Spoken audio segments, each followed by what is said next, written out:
Besides the fact that they have to fight a fire in this Texas heat, we need to talk about all the equipment a firefighter has to wear. Layers and layers of gear for every single call they get. That's regardless of how urgent it may be. I personally know how challenging that could be. Take a look. The second the alarm goes off at the firehouse alerting there's a call, firefighters have less than 2 minutes to put on more than 65 pounds of gear. So I have a minute 30. You have a minute 30. I can time you if you'd like. Yeah, time me. Okay, hold on. Sometimes it can add up to 115 pounds when fighting a high-rise fire. This piece of information may be just as shocking to you as it was to me. Lieutenant Liz Donaldson says her crew didn't know it either. The reason I took these pictures was to educate my crew on just how much weight they are carrying and the importance of staying in shape and making sure that we're ready for anything that comes our way. We don't know when that alarm is going to come in. Lieutenant Donaldson is a 16-year veteran with the Austin Fire Department.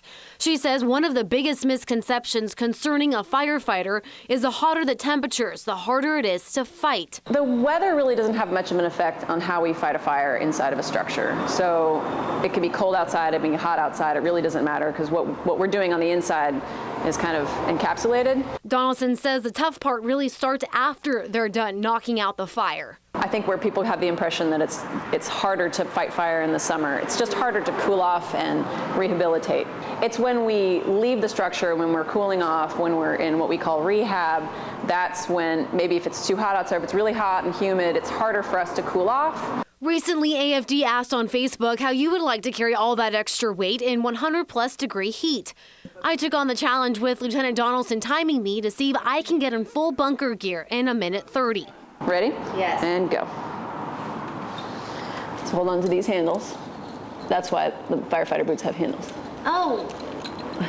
Oh, wow. Believe me, my feet are bigger than yours. It's tight.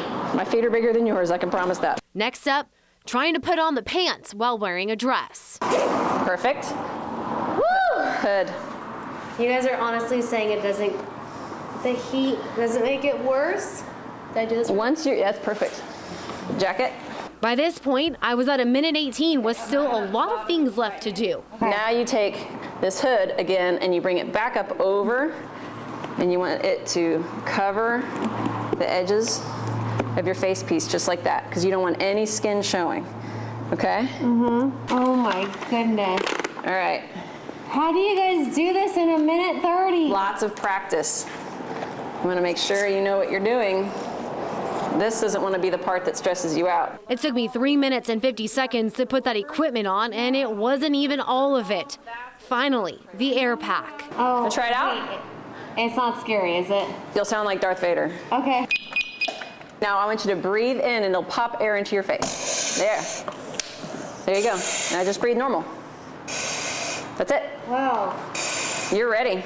Now that beeping is your pass alarm. What that says is you're being too still. So shake your back. Shake. There you go. It's called the firefighter shuffle.